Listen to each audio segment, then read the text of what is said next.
Diz assim, ó. Reuniram-se os apóstolos a Jesus e relataram tudo quanto havia feito e ensinado. E ele lhes disse: vinde vós à parte, a um lugar deserto, e descansai um pouco. Pois eram muitos os que vinham e iam, e eles não tinham oportunidade nem para comer. Então foram sós no barco para um lugar deserto. Muitos os viram partir e os reconheceram e correram junto para lá, a pé. E todas as cidades chegaram antes deles. Saindo Jesus, viu uma grande multidão e compadeceu-se deles, porque eram como ovelhas que não tinham pastor. E começou a ensinar-lhes muitas coisas. Sendo a hora já avançada, aproximando-se dele, os seus discípulos lhes disseram: o lugar é deserto, e a hora já avançada. Despede-os para que, indo ao campo e aldeias em redor, comprem para si o que comer. Ele, porém, lhes respondeu: dá-lhe vós mesmos de comer. E disseram: iremos comprar 200 denários de pão e lhes dar de comer? E ele lhes disse: quantos pães têm? E de ver. E tendo-se informado, responderam: 5 pães e 2 peixes. E nós comigo: 5 pães e 2 peixes. E lhes ordenou que a todos fizessem inclinar-se em grupos sobre a relva verde. E assentaram-se em grupos de 150. Tomando ele os 5 pães e 2 peixes, erguendo os olhos aos céus, abençoou e partiu os pães e dava-os aos seus discípulos para que pudesse diante deles, e por todos partiu também os 2 peixes. Todos comeram e se fartaram, e recolheram 12 cestos cheios dos pedaços de pão e dos peixes. E os que comeram dos pães eram 5.000 homens. Logo em seguida, compeliu Jesus os seus discípulos a entrar no barco e a ir adiante para o outro lado, a Betsaída.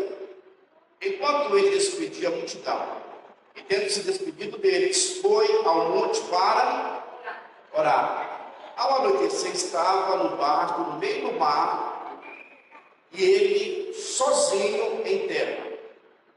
E vendo-os atormentados a remar, porque o vento lhes era contrário, por volta da 4ª vigília, na noite veio ter com eles, andando por sobre, e queriam passar-lhe adiante.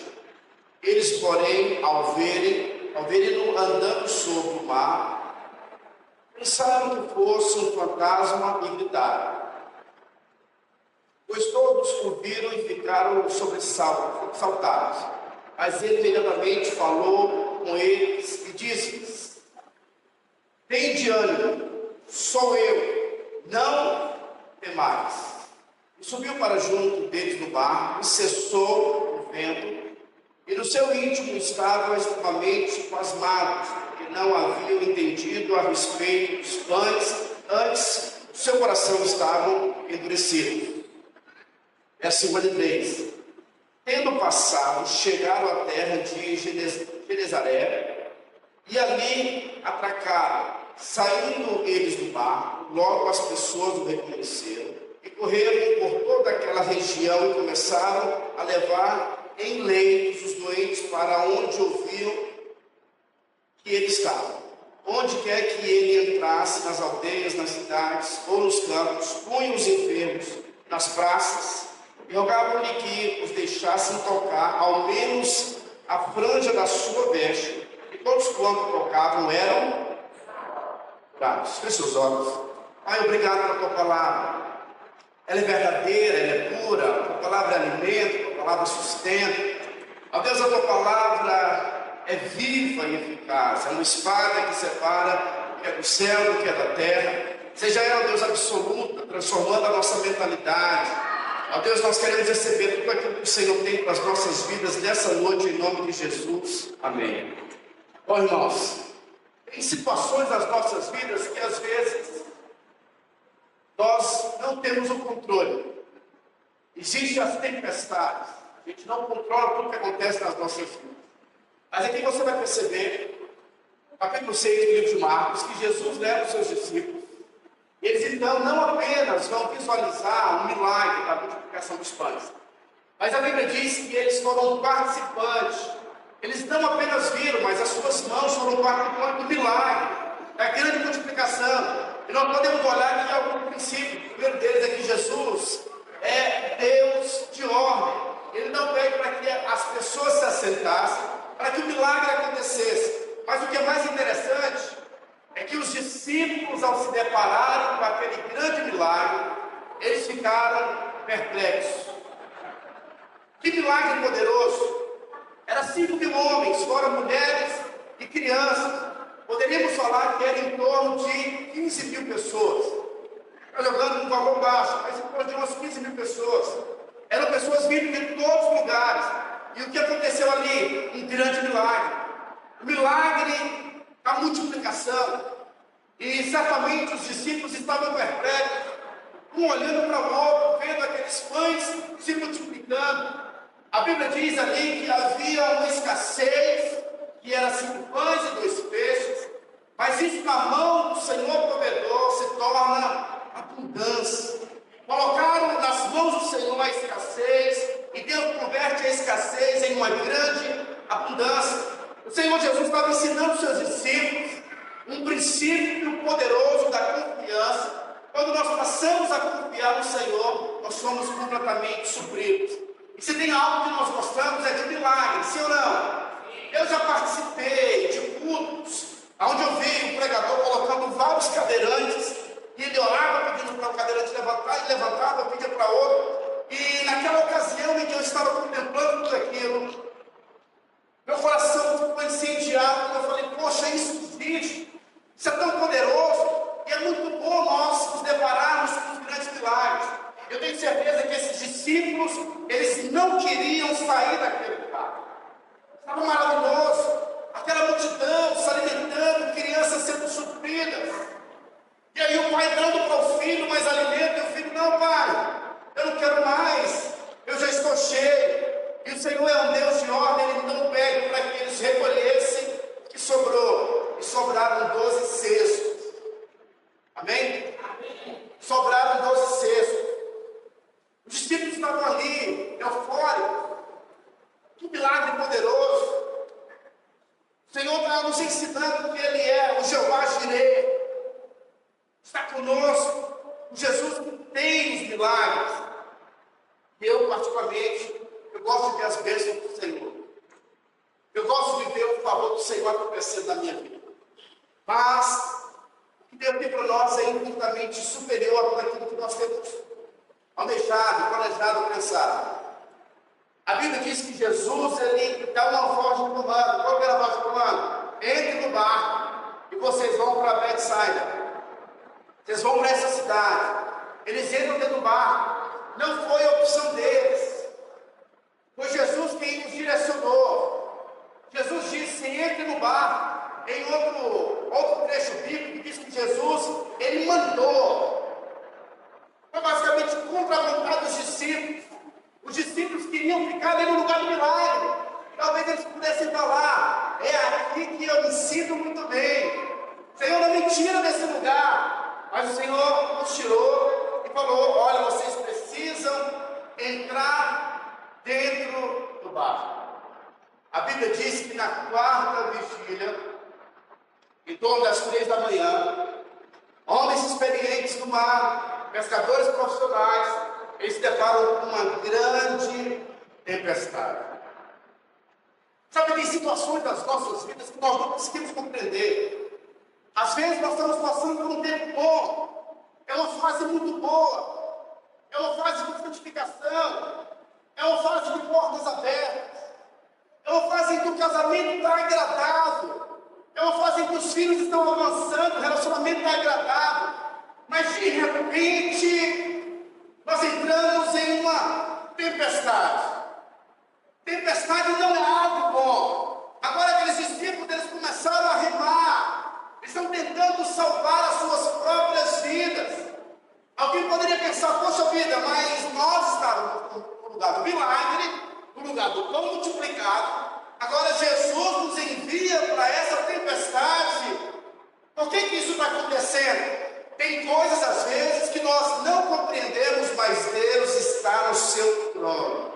Ele não foi pego de surpresa, ele continua no trono. E a Bíblia diz que todas as coisas irão cooperar para o nosso bem. Parece que ele não está te vendo, mas a Bíblia diz que o Senhor estava vendo os discípulos. Eles estavam ali atormentados, sofrendo, debaixo de angústia, pensando que ia perder, ia perecer, ia morrer. Mas a Bíblia diz que o Senhor os viu. E diferente de Moisés, os irmãos lembram que Moisés abriu o mar. Moisés era um representante da lei. Jesus não abre o mar, por quê? Porque Jesus ele é superior. Nós estamos agora na dispensação da graça. O mar aponta para problemas, para dificuldades. Jesus ele é superior a Moisés, por isso ele anda por sobre as águas. E quando Jesus vem andando por sobre as águas, os discípulos ficam perplexos, com medo, e eles falam: olha, é um fantasma. E algo que eu acho muito poderoso é Jesus respondendo. Ele diz: tenham um ânimo, não tema, sou eu, ou eu sou. Ele está revelando que ele é o próprio Deus. Ele é aquele que acalma a tempestade. Ele é aquele que acalma a turbulência. Ele é aquele que vai andar por sobre as águas. E o bom e o bem, o que é interessante, é que quando Jesus se revela a ele, dizendo: eu sou, em outras palavras, ele está dizendo: olha, vocês não estão sozinhos. Um dos nomes de Jesus é Emanuel, Deus conosco. Sabe, nós precisamos ter uma mentalidade de provisão, uma mentalidade de cuidado. Ainda que você esteja passando por um momento, por um tempo de tempestade na sua vida, o Senhor está nessa tempestade com você. Essa tempestade não é para te matar. O Senhor disse: olha, vocês vão para Betsaída. E a Bíblia então diz que uma palavra foi liberada. O propósito vai ser interrompido por causa das tempestades. O que seria o discípulo de Jesus sem tempestades? Paulo diz que a tempestade vai nos beneficiar. A Bíblia diz que o nosso Deus é um Deus que fecha a boca dos leões. É um Deus que vai ter com os jovens na fornalha. Ele não vai nos poupar do dia mau. Jesus disse: olha, no mundo nós teremos aflições, mas tenham bom ânimo, porque eu estou com vocês. Ainda que pareça, ainda que você pense que você esteja só nessa, esse é o momento de você entender que tem uma voz que talvez você não está conseguindo ouvir, e essa voz está dizendo para você: tenha bom ânimo, porque sou eu. Tenha bom ânimo, não tenham medo. Precisamos vencer o medo, entender que Deus é um Deus bom. Não questione a bondade de Deus na sua vida. Faça uma decisão. Eu acredito que essa vai ser a decisão mais importante da sua vida. Creia que Deus é um Deus bom, ainda que nós não tenhamos entendido porque nós estamos passando por essas tempestades. A tempestade, o vento forte, pode soprar. Mas o que eu acho interessante dessa passagem é que o vento da tempestade, quando Jesus está no barco, não vai te levar para Betsaída, vai te levar para Genezaré, que significa jardim de abundância. Os discípulos queriam ficar no lugar da multiplicação dos pães. Os discípulos queriam ver os milagres acontecendo, mas aquela tempestade estava preparando os discípulos para algo ainda maior, para uma grande colheita, para milagres ainda mais poderosos. O jardim de abundância era um lugar onde os discípulos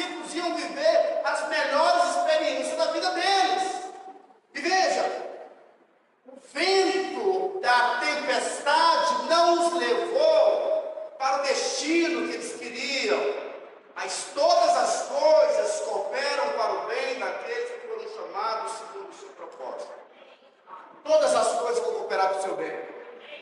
Diga assim: todas as coisas irão cooperar para o meu bem. Aquela pessoa que te deixou, aquele ente querido que você perdeu, aquela sociedade que foi quebrada, aquela pessoa que te abandonou, se você querer, tudo vai cooperar para o seu bem. O vento dessa tempestade vai te levar para o jardim de grande abundância. Para de perguntar: Deus, mas por que está acontecendo isso? Deus, eu não entendo porque estou passando por essa tempestade. A grande questão é: Senhor, eu sei que o Senhor está comigo, eu tenho certeza que o Senhor vai converter isso em bênção. Infelizmente, tem muitos irmãos que não conhecem ou talvez não compreendam a mensagem da nova aliança. Eles acham: olha, mas eu estou passando por isso porque eu estou em pecado, eu estou passando por isso porque eu mereço. Na verdade, deixa eu te falar, nós merecemos sim o inferno, mas Cristo se fez maldito no nosso lugar. Agora, pela fé, nós somos herdeiros. Pela fé, nós esperamos coisas boas. A maldição já foi removida das nossas vidas. Agora, os ventos da tempestade vai te levar para o lugar da tua promessa.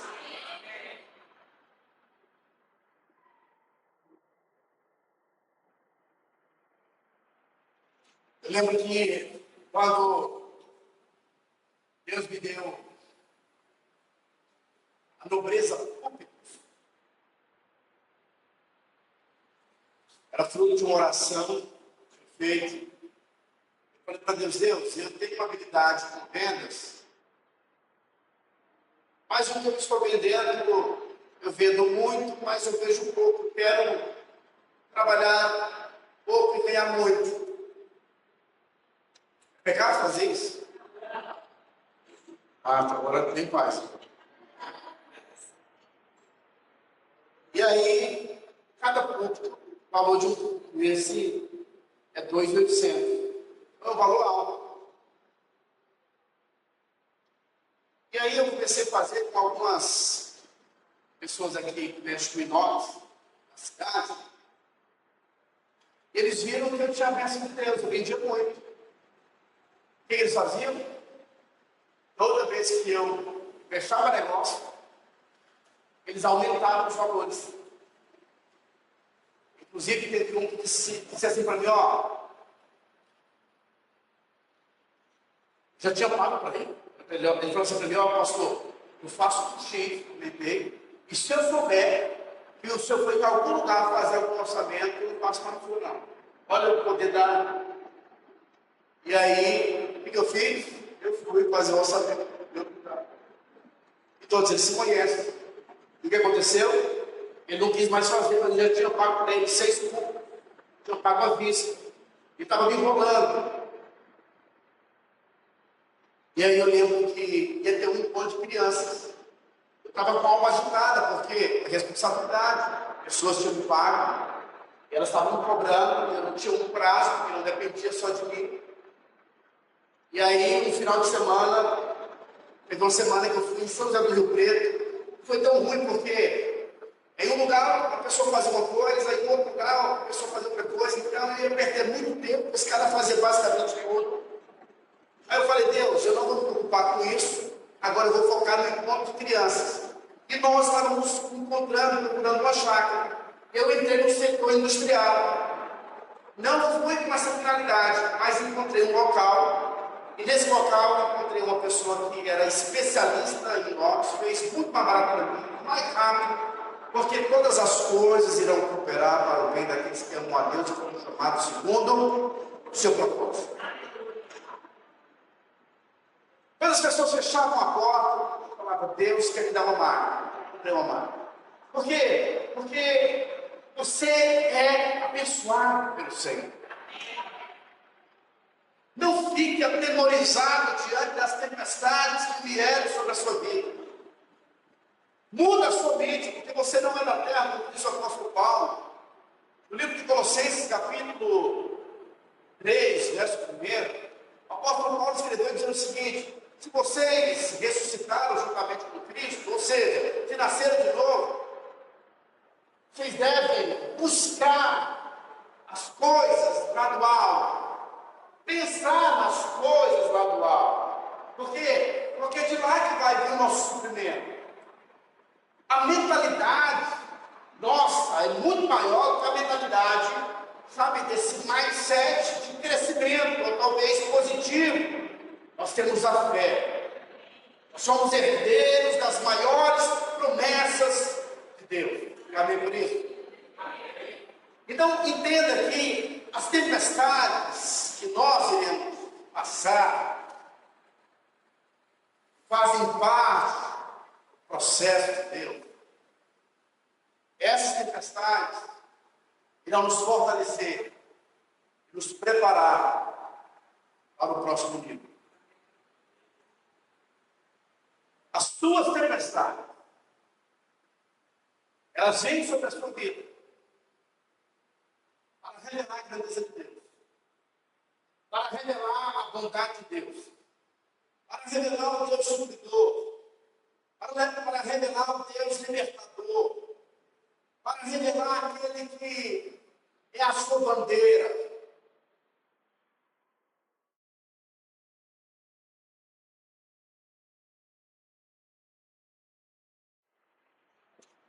Eu quero que depois de uma experiência como essa, a fé desses discípulos cresceram. No livro de Hebreus, capítulo 11, verso 1, a Bíblia fala um pouco sobre a fé. Hebreus, capítulo 11, verso 6, diz que sem fé é impossível agradar a Deus. Para mim, eu consigo definir fé. Fé é a consciência, é a mentalidade de confiarmos em um Deus bom e supridor. Você não vive uma vida comum. Você é abençoado. Mas não é porque você é abençoado que você não vai passar por tempestades, pelo dia mau, pela porta fechada. É interessante que nós, às vezes, agradecemos a Deus quando as portas se abrem. A Bíblia ensina acerca do domínio próprio. A Bíblia diz que quando Davi olha para aquele gigante, toda uma nação estava amedrontada. Diz a Bíblia que Saul era um gigante. Saul também era alto, bonito e forte, um grande guerreiro. Mas ele estava com medo também. E todo o exército estava com medo. Agora, esse jovem chega, é um cara que não é governado por aquilo que passa na mente dele. Você acha que Davi teve medo, sim ou não? Sim ou não? Claro que teve. Você acha que ele teve crises na mente dele, sim ou não? Claro! Ele sabia que ele poderia morrer, mas ele conseguiu entender os princípios do reino de Deus. Ele entendeu que palavra no reino espiritual é alimento. Ou seja, ele disse: eu não vou ser refém de palavra de derrota. Eu vou liberar palavras de vitória. Ele então disse: olha, você vem contra mim com essas lanças, mas eu vou no nome do Senhor dos Exércitos. Ele começou a profetizar aquilo que ele queria ver. Ele disse: hoje mesmo eu vou cortar a sua cabeça, e as aves dos céus vão vir e vão comer a sua cabeça. E ele então conseguiu, por quê? Porque palavra no reino do Espírito são sementes. Governe a sua mente, não falando tudo aquilo que você pensa, não externando tudo aquilo que vem na sua mente. Você precisa ter um funil. Você sabe que hoje nós vivemos em uma cultura tão diabólica que a pessoa, quando está com sono, o que ela diz? Estou morrendo de sono, estou morrendo de fome, estou morrendo de cansado. Ou seja, o inferno já conseguiu introduzir uma cultura, mas Jesus João capítulo 10, verso 10. Eu vim para que vocês tenham vida e a tenham em abundância. Provérbios capítulo 18 está escrito: a vida e a morte estão no poder da língua. Quem bem a utiliza, come o seu fruto. Quais são os frutos que você tem desfrutado? Tem sido fruto de bênçãos? Ou tem sido derrota? Porque se você não tem desfrutado de coisas boas, entenda que você está usando a ferramenta celestial de maneira errada. Nós precisamos usar a nossa ferramenta, que é a nossa boca, para declarar bênçãos de Deus. Sim, Deus, o ano de 2026 vai ser um ano de multiplicação, vai ser um ano em que eu vou ter um casamento abençoado, vai ser um ano em que eu vou começar a malhar, vou ter um corpo melhor, vai ser o tempo que eu vou ler mais, vai ser o tempo que eu vou crescer, vou avançar, vou liderar, vou romper os meus limites naturais. Começa a declarar. A Bíblia diz no livro de Efésios, capítulo 5, verso 1, está escrito assim, ó: sejam, pois, imitadores de Deus como filhos amados. Como é que Deus criou o mundo? Ele foi lá e colocou a sua mão, sim ou não? Ele diz, ele falou. Começa a construir coisas poderosas, falando, declarando. Eleve o seu nível de fé, falando palavras de vida. Eu acredito que o maior profeta da sua vida é você mesmo. Nós precisamos profetizar sobre as nossas vidas. Nós precisamos acreditar naquilo que Deus colocou nas nossas vidas e no nosso coração. Davi conseguiu lembrar e declarar: não, eu fui chamado pelo Senhor. O profeta foi na minha casa e liberou a unção sobre a minha cabeça. Eu vou respeitar essa unção que Deus colocou na minha vida. Eu tenho a autorização de Deus para expandir o reino do céu.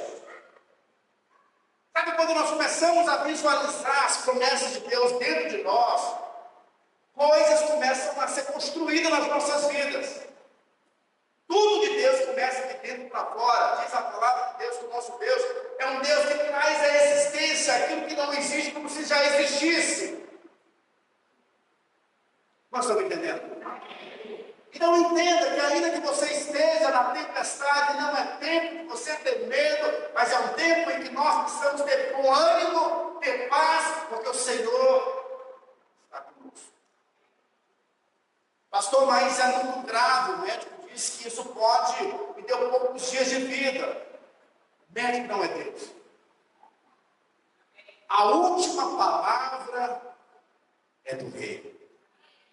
A última palavra é do rei. A última palavra é do rei. Marcos capítulo 11, a Bíblia diz que Marta e Maria, elas chegam a Jesus e elas dizem: Senhor, se o Senhor tivesse aqui, eles não teriam morrido. Jesus olha para Maria e Marta e diz: se creres, verás a glória de Deus. Lázaro, saia, vem para fora.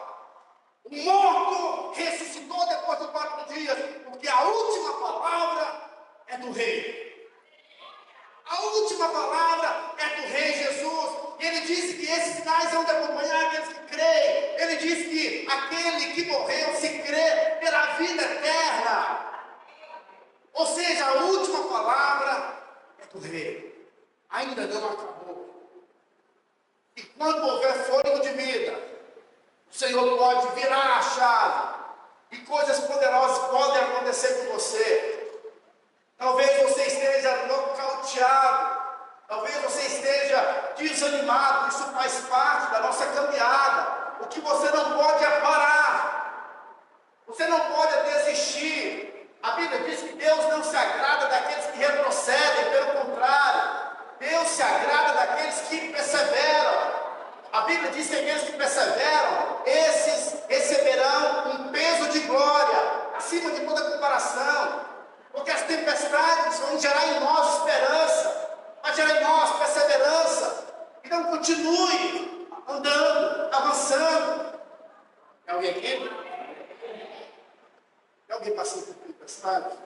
Não levanta a mão.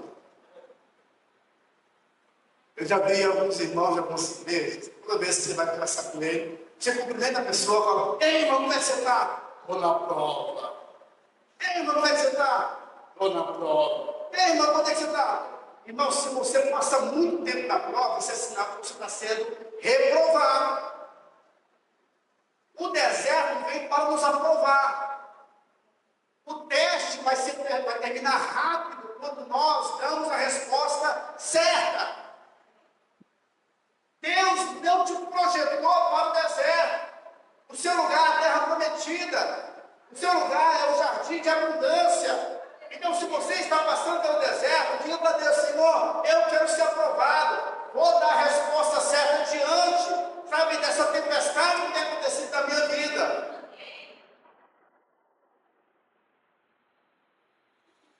Na escola de Deus, ninguém vai ficar aprovado. Diante da tempestade, diante do deserto, duas coisas podem acontecer conosco. Número um, você pode se endurecer. E se você se endurece, você então não vai para o próximo nível. A Bíblia diz que o povo que ficaram endurecidos no Egito, eles morreram no Egito, porque da boca deles saíam palavras de derrota, murmuração. Eles não conseguiram contemplar a terra prometida. Agora, o tempo, ou talvez a tempestade, ela pode gerar nas nossas vidas quebrantamento. Ela pode gerar nas nossas vidas sensibilidade espiritual. Tem gente que é tão duro, mas tão duro, que às vezes a pancada vai ser mais forte. Porque às vezes você não entende ninguém. Às vezes você é alguém super, hiper, mega orgulhoso.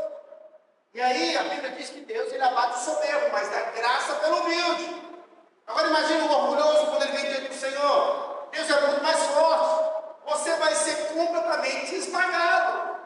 E quando nós damos a resposta certa no reino de Deus, aí Deus pode nos usar. Aquelas pessoas que dizem assim: ó, pastor, o pessoal está me humilhando demais. Só humilha quem não é humilde. Quem é humilde não é humilhado, porque ele já está no chão. Ah, o pessoal está me explorando demais. Você não sabe, irmão. Se as pessoas estão te usando demais, é sinal de que você vai crescer mais. Lá em Goiânia, tinha um rapaz que andava comigo, um discípulo, um telemérico. E esse cara trabalhava para o cunhado dele, o cunhado era tio. E o tio basicamente explorava o neto. O neto trabalhava muito, ganhava pouco. Mas o neto estava recebendo um know-how. Em pouco tempo, não deu mais certo o trabalho envolvido com o tio. O neto se tornou um grande empresário. Cada empregado dele era 500 mil, 600 mil reais. Porque ele tinha aprendido. Então, assim, às vezes a pessoa vai tentar te humilhar, vai tentar, às vezes, tirar proveito de você, mas Deus está vendo, Deus está no trono, e você vai ser promovido. Nós estamos entendendo? Então, diante da tempestade, entenda que o Senhor está com você.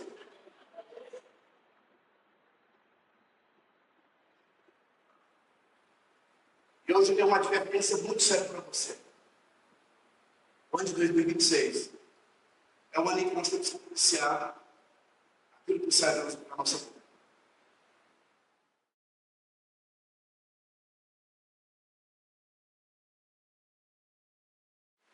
Aquilo que sai da nossa boca vai determinar o seu futuro. Vai determinar o seu propósito. Vai determinar os seus frutos.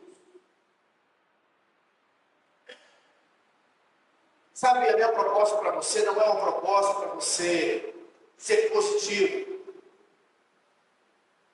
É muito mais superior do que isso.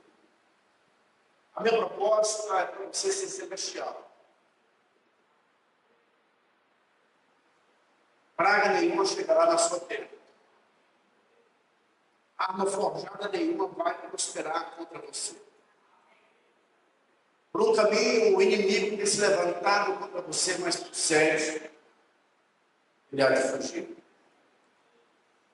Você não tem a sua armadura, porque a sua armadura é muito fraquinha. O apóstolo Paulo diz que nós temos a armadura de Deus. Efésios capítulo 6, verso 10. O interessante é que a armadura de Deus, nós temos a couraça da justiça. E o que seria essa couraça da justiça? A couraça da justiça protege o nosso coração. Porque tem muitas pessoas que querem contaminar o nosso coração, trazendo desânimo. E a couraça da justiça não é a nossa justiça, porque a armadura não é nossa, a armadura é de Deus. É a justiça de Deus. Lá na cruz, Jesus levou a nossa maldição, nos deu a sua justiça. O diabo vai tentar acusação contra você, mas você precisa declarar: ao momento do sangue do Cordeiro, eu tenho a couraça da justiça e eu não vou ser contaminado contra você. Eu tenho o capacete da salvação, ou seja, eu sou nova criatura, minha mente é a mente de Cristo.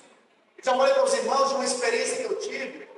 Eu fui buscar minha filha rápido na escola de moto, e quando eu cheguei lá, eu esqueci o capacete. E a Deli, ela é um pouco tímida. Eu falei: filha, eu esqueci o capacete, mas eu vou buscar. Não, pai, eu não quero esperar aqui. E a professora, uma das professoras, viu aquela situação, falou: não, pode deixar que eu levo ela. E aí, no outro dia, eu fui novamente. O que aconteceu? Esqueci o capacete de novo. E a maneira de me redimir a ela foi o seguinte: filha, o papai não está com a cabeça muito boa. E quando eu estava na moto, o Espírito Santo falou para mim: você permitiu que o diabo te influenciasse. Você tem uma cabeça boa. Você tem a mente de Cristo. Eu falei para ela: filha, me perdoe, eu tenho a mente de Cristo. Ou seja, não declare palavra de maldição contra a sua vida. Comece a falar aquilo que Deus fala a seu respeito. Você lembra que nós começamos a falar: essa é a minha Bíblia. Eu sou o que ela diz que eu sou. Eu tenho o que ela diz que eu tenho. E eu posso fazer o que ela diz que eu posso fazer. Eu creio, porque o meu coração está receptivo, a minha mente está aberta. E por isso eu vou viver o melhor tempo da minha vida, porque eu estou me alimentando dessa palavra. Amém ou não? Amém. Então creia, veja como Deus vê. Agora, eu não sei se os irmãos lembram, a gente analisar. Charles Spurgeon, o príncipe dos pregadores. Estou lendo um pouco sobre ele. Charles Spurgeon lia um livro por dia. 6 livros por semana. Ele viveu pouco, teve em torno de 53 anos. E na trajetória dele, ele conseguiu ler 12 mil livros. Foi considerado o príncipe dos pregadores. Charles Spurgeon, ele era um advogado. Ele então foi visitar uma senhora. E quando ele chega na casa daquela senhora, ele percebe que ela tinha um quadro diferente. Aquele quadro era um atestado, testamento. Era um testamento. E ele olha aquele quadro e fala o seguinte: o que é isso? Para aquela senhora, morava em uma casa de madeira, casa simples, passava por muitas dificuldades. E ela disse: não, isso trabalhei para uma senhora muito rica. E quando ela morreu, ela não tinha herdeiro, ela me deu esse presente. E como recordação, eu quis lembrar dela e coloquei aqui. Ele pediu para levar aquele quadro, para dar uma estudada sobre aquele quadro. Depois que ele estuda e vê, percebe que aquela senhora tinha recebido uma grande herança, era muito rica, mas estava vivendo como alguém muito pobre. E sabe, essa é a realidade de muitos filhos de Deus hoje. Romanos capítulo 8, verso 17 diz: E se somos filhos, somos também herdeiros, herdeiros de Deus e co-herdeiros com Cristo Jesus. Você às vezes não sabe quem você é.